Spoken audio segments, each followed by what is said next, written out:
चाणक्य कहते हैं, झूठ वही बोलता है जिसे सच का पता होता है, क्योंकि झूठ सुनाने वालों को भले हकीकत का अंदाजा ना हो, लेकिन झूठ बोलने वाला हमेशा सच जानता है। इसीलिए झूठ को पकड़ना भी एक कला है। नमस्कार दोस्तों, स्वागत है आपका डे इंस्पायर्ड यूट्यूब चैनल में। आज का यह वीडियो बेहद खास है, क्योंकि आज हम एक ऐसी कला सीखने जा रहे हैं जो जीवन में हर कदम पर आपके काम आएगी। झूठ को पकड़ने की कला। और इस कला को सीखना हर उस व्यक्ति के लिए जरूरी है जो अपने जीवन को सच के रास्ते पर ले जाना चाहता है। इस वीडियो में हम जानेंगे कि कैसे आप झूठ को आसानी से पकड़ सकते हैं, किन संकेतों पर ध्यान देना चाहिए और किन सावधानियों को बरतना चाहिए। लेकिन उससे पहले मैं आपको एक कहानी सुनाता हूं जो चाणक्य और उनके शिष्य चंद्रगुप्त की है। यह कहानी आपको न केवल प्रेरित करेगी, बल्कि यह भी सिखाएगी कि कैसे चाणक्य ने अपने तीक्ष्ण बुद्धि और अवलोकन से झूठ को पल भर में पकड़ लिया। तो इस वीडियो को अंत तक जरूर देखें, क्योंकि आज आप कुछ ऐसा सीखने वाले हैं जो आपके जीवन को बदल सकता है। चलिए शुरू करते हैं। एक दिन चंद्रगुप्त अपने गुरु चाणक्य के पास आए। उनके चेहरे पर एक अजीब सी बेचैनी थी, मानो वे कुछ छिपा रहे हों। चाणक्य ने उनकी ओर देखा और शांत स्वर में पूछा, चंद्रगुप्त, क्या बात है? तुम्हारा मन आज कुछ उदास क्यों लग रहा है? चंद्रगुप्त ने हंसते हुए जवाब दिया, गुरुदेव, कुछ नहीं, बस युद्ध की तैयारियों में व्यस्त था। सब ठीक है। लेकिन उनकी आंखें कुछ और कह रही थीं। चाणक्य ने गौर किया कि चंद्रगुप्त की मुस्कान बनावटी थी और उनकी आवाज में एक हल्का सा कंपन था। चाणक्य ने मुस्कुराते हुए कहा, चंद्रगुप्त, तुम मेरे शिष्य हो, तुम्हें मुझसे कुछ छिपाने की आवश्यकता नहीं। बोलो, क्या बात है? चंद्रगुप्त ने फिर हंसकर टालने की कोशिश की। गुरुदेव, आप भी ना हर बार मेरे मन की बात पढ़ लेते हैं। सच में कुछ नहीं हुआ। लेकिन चाणक्य को समझने में देर नहीं लगी। उन्होंने 2 मिनट के भीतर चंद्रगुप्त का झूठ पकड़ लिया। चाणक्य ने शांत लेकिन दृढ़ स्वर में कहा, चंद्रगुप्त, तुमने जो कहा वह सच नहीं है। तुमने कल रात एक गुप्त बैठक की थी, जिसमें तुमने कुछ सैनिकों के साथ मिलकर एक योजना बनाई, और वह योजना तुम मुझसे छिपा रहे हो। क्या मैं सही हूं? चंद्रगुप्त स्तब्ध रह गए। उनकी आंखें आश्चर्य से फैल गईं। उन्होंने हिम्मत जुटाकर कहा, गुरुदेव, मैंने तो बड़े आत्मविश्वास के साथ झूठ बोला था। आपने इतनी आसानी से कैसे पकड़ लिया? कृपया मुझे यह कला सिखाइए। चाणक्य ने हंसते हुए कहा, मेरे शिष्य, झूठ पकड़ना कोई जादू नहीं, बल्कि एक कला है जो अवलोकन, धैर्य और बुद्धि से आती है। आज मैं तुम्हें यह सिखाऊंगा कि कैसे तुम झूठ को पकड़ सकते हो और हकीकत को जान सकते हो। लेकिन पहले मैं तुम्हें एक और कहानी सुनाता हूं जो तुम्हें इस कला का महत्व समझाएगी। एक छोटा सा गांव था, हरा भरा, शांत और ईमानदार लोगों से भरा हुआ। उसी गांव में एक व्यापारी रहता था। उसका नाम था धर्मदत्त। धर्मदत्त की घी की दुकान पूरे गांव में प्रसिद्ध थी। लोग कहते थे कि उसके यहाँ का घी सबसे शुद्ध होता है, गाय के ताजे दूध से बना, सुगंधित और स्वादिष्ट। धर्मदत्त की दुकान पर हमेशा भीड़ लगी रहती थी। दूर दूर से लोग उसके यहाँ घी खरीदने आते थे। उसका कारोबार खूब फल फूल रहा था। उसके पास धन, नाम और मान सम्मान सब कुछ था।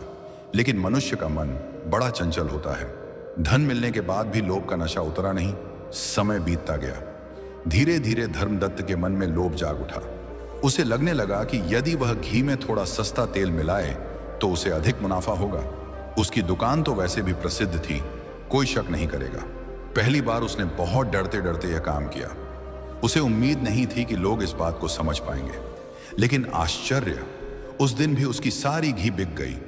न किसी ने घी की गंध पर शक किया, न रंग पर। यह देखकर उसका विश्वास बढ़ गया।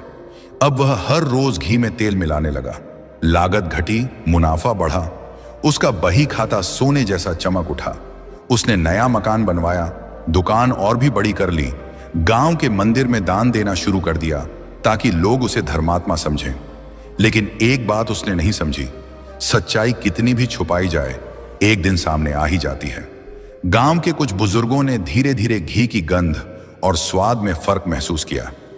बच्चों को घी खाने के बाद पेट दर्द होने लगा। कुछ गृहिणियां बोली, पहले जैसा स्वाद नहीं रहा। लेकिन कोई साहस कर उसकी शिकायत करने न गया, क्योंकि धर्मदत्त अब बड़ा आदमी बन गया था। पर गांव में एक साधु आया। वह दूर दूर से यात्राएं करता था। जहां भी जाता वहां के मंदिर में रुकता और लोगों के मन की बातें सुनता। जब वह इस गांव पहुंचा तो उसने भी धर्मदत्त की दुकान से घी खरीदा। घी सूंघा, उंगलियों पर घिसा और एक हल्की मुस्कान उसके चेहरे पर आई। साधु ने गांव के लोगों को बुलाया और पूछा, क्यों भाई, क्या तुम्हें नहीं लगता कि इस घी में कुछ गड़बड़ है? लोग चुप रहे, डर के मारे कुछ कह न सके। साधु मुस्कुराया और बोला, ठीक है, कल सुबह गांव के मंदिर में सब इकट्ठे हो जाना, वहां इसका सच सामने लाऊंगा। अगले दिन सुबह पूरा गांव मंदिर में इकट्ठा हुआ। साधु ने धर्मदत्त को भी बुलाया। सबकी आंखें उस पर टिकी थीं। साधु ने एक कटोरी में घी लिया, उसमें थोड़ी रुई डाली और दीपक बनाया। जब घी के दीपक को जलाया गया तो उसमें से काली धुआं निकली और बदबू भी आई। सब लोग हैरान रह गए। देखो, साधु बोला, शुद्ध घी कभी इस तरह नहीं जलता, इसमें जरूर मिलावट है। धर्मदत्त का चेहरा पीला पड़ गया। गांव के मुखिया ने कठोर स्वर में पूछा, सच सच बता, तूने क्या मिलाया है? धर्मदत्त ने बहुत कोशिश की झूठ बोलने की भी, लेकिन साधु की तीखी नजरों और गांव वालों की आंखों से बच न सका।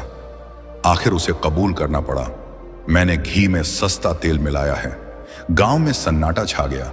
जिन लोगों ने सालों से उस पर भरोसा किया था वे शर्मिंदा महसूस करने लगे। धर्मदत्त रो पड़ा। उसने कहा, मैंने लालच में आकर यह पाप किया, मुझे क्षमा करो। साधु ने शांत स्वर में कहा, देखो भाई, धन कमाना बुरा नहीं है, पर बेईमानी से कमाया गया धन कभी सुख नहीं देता। तूने जो भी दान मंदिर को दिया वह व्यर्थ गया, क्योंकि उसका मूल पाप से भरा था। धर्मदत्त ने सबके सामने वचन दिया, आज से मैं कभी मिलावट नहीं करूंगा। गांव वालों ने भी उसे एक मौका देने का निश्चय किया, लेकिन साथ ही ठान लिया कि अब वे हर वस्तु सावधानी से खरीदेंगे। चंद्रगुप्त, इस कहानी से तुम्हें क्या सीख मिली? सबसे बड़ी सीख यह है कि मनुष्य चाहे कितना भी चालाक हो, सच्चाई को छिपा नहीं सकता। झूठ का पर्दा एक दिन हट ही जाता है। दूसरा, व्यापार में ईमानदारी सबसे बड़ा धन है। जिसने इस सत्य को पकड़ लिया वही सच्चा व्यापारी बनता है। इस कहानी का तीसरा पहलू भी है, लोगों की आंखें। यदि एक भी व्यक्ति सजग हो जाए तो वह पूरे गांव की आंखें खोल सकता है, जैसे उस साधु ने किया। इसका अर्थ है कि जब समाज की आंखें बंद हो जाती हैं तो बेईमान लोग पनपते हैं, पर जब जागरूकता आ जाती है तो बेईमानी का अंत हो जाता है। और चंद्रगुप्त, इस साधु ने सिर्फ व्यापारी को नहीं सुधारा, पूरे गांव को सिखाया कि आंखें बंद करने से सच्चाई नहीं छुपती। यदि गांव वाले शुरू में ही सच को पहचान लेते तो घी मिलावट से बच्चों को कष्ट न होता। इसलिए राज्य चलाते समय या किसी भी पद पर रहते हुए तुम्हें भी सजग रहना होगा। जब कोई दरबारी तुम्हें चापलूसी करे तो उसकी बातों के पीछे छुपे इरादों को देखना। जब कोई सलाह दे तो उसके मन की सच्चाई को पकड़ना। हर शब्द, हर व्यवहार, हर मुस्कान के पीछे का सच समझना। और याद रखना, जो व्यापारी लोभ में पड़ा वह अपनी प्रतिष्ठा खो बैठा।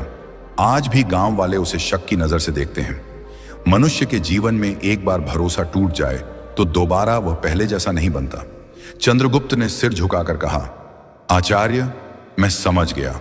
मैं राज्य में और जीवन में सच्चाई को ही सबसे बड़ा धर्म मानूंगा। चाहे कितना भी लालच सामने क्यों ना हो, मैं कभी अन्याय और धोखा नहीं करूंगा। तब चाणक्य ने कहा, चंद्रगुप्त, मैं अब कुछ ऐसे नियम बताने जा रहा हूं जिनकी मदद से किसी भी व्यक्ति के झूठ को बहुत आसानी से पहचान सकते हैं। लेकिन इस कला में धैर्य, सूझबूझ और निष्पक्षता जरूरी है। तो आइए एक एक नियम को ध्यानपूर्वक समझते हैं। नियम 1, शारीरिक हाव भाव पर ध्यान दें। जब कोई व्यक्ति झूठ बोलता है तो सबसे पहले उसके शरीर की भाषा बदलती है। चाहे उसकी जुबान कुछ भी कह रही हो, लेकिन उसके हाव भाव सच्चाई को उजागर कर देते हैं। इस नियम को समझना बहुत आसान है। उदाहरण के लिए, अगर कोई आपसे बात कर रहा है और बार बार अपनी आंखें इधर उधर घुमा रहा है तो यह शक का संकेत हो सकता है। सामान्यतः जो व्यक्ति सच बोलता है वह सामने वाले की आंखों में निडरता से देखता है, लेकिन जो झूठ बोल रहा होता है वह सामने नजरें मिलाने से बचता है या बार बार नीचे देखता है। कई बार लोग अपने मुंह या नाक को बार बार छूते हैं। यह संकेत है कि वे तनाव में हैं। जब दिमाग झूठ गढ़ता है तो शरीर तनाव महसूस करता है और हाथ अनायास ही मुंह, नाक या गर्दन की ओर बढ़ते हैं। इसके अलावा पैरों की हरकत भी बहुत कुछ कहती है। झूठ बोलने वाला व्यक्ति बार बार पैर हिलाता है, कुर्सी पर असहज होकर बैठता है या बार बार पोजीशन बदलता है। ये सारी हरकतें उसके अंदर चल रही घबराहट का परिणाम होती हैं। नियम 2, आवाज के उतार चढ़ाव को समझें। दूसरा महत्वपूर्ण नियम है व्यक्ति की आवाज पर ध्यान देना। जब भी कोई इंसान झूठ बोलता है तो उसकी आवाज में हल्का सा फर्क आ जाता है, चाहे वह इस बात को खुद भी ना समझे। उदाहरण के लिए, अगर कोई व्यक्ति सामान्य बातचीत में धीमी आवाज में बात करता है, लेकिन किसी खास प्रश्न पर अचानक उसकी आवाज तेज या कर्कश हो जाए, तो यह संकेत हो सकता है कि वह उस सवाल से असहज है। इसी तरह यदि उसकी आवाज में अचानक रुकावट आने लगे, जैसे मतलब, तो यह भी झूठ बोलने का लक्षण है। कभी कभी झूठ बोलने वाला अपनी बात को बार बार दोहराता है ताकि सामने वाले को विश्वास दिला सके। वह कह सकता है, नहीं नहीं, मैं तो वहां था ही नहीं, सच में नहीं था। इस दोहराव से पता चलता है कि वह अपने झूठ को खुद भी पक्का करने की कोशिश कर रहा है। एक और बात, आवाज का कंपन। घबराया हुआ झूठा व्यक्ति चाहकर भी अपनी आवाज को पूरी तरह स्थिर नहीं रख पाता। उसकी आवाज में नमी, हल्की कांप या तेजी आ जाती है। यह कंपन एक अनुभवी श्रोता तुरंत पकड़ सकता है, परंतु यहां भी सावधानी जरूरी है। कुछ लोग मंच पर बोलते समय या जब वे किसी अनजान व्यक्ति से बात कर रहे होते हैं, तब भी घबराहट के कारण ऐसे संकेत देते हैं। इसलिए केवल आवाज के आधार पर निष्कर्ष न निकालें। उसके चेहरे के हाव भाव, आंखों की गति और शारीरिक स्थिति को भी साथ में परखें। नियम 3, कहानी में विरोधाभास खोज। जब कोई व्यक्ति झूठ बोलता है तो उसकी बातों में विरोधाभास होना स्वाभाविक है। सच केवल एक होता है, इसलिए जो व्यक्ति सच्चाई बोलता है उसकी कहानी हमेशा एक जैसी होती है, लेकिन जो झूठ बोलता है उसे अपनी बातों को बार बार बनाना पड़ता है और इस चक्कर में कहीं ना कहीं वह गड़बड़ कर बैठता है।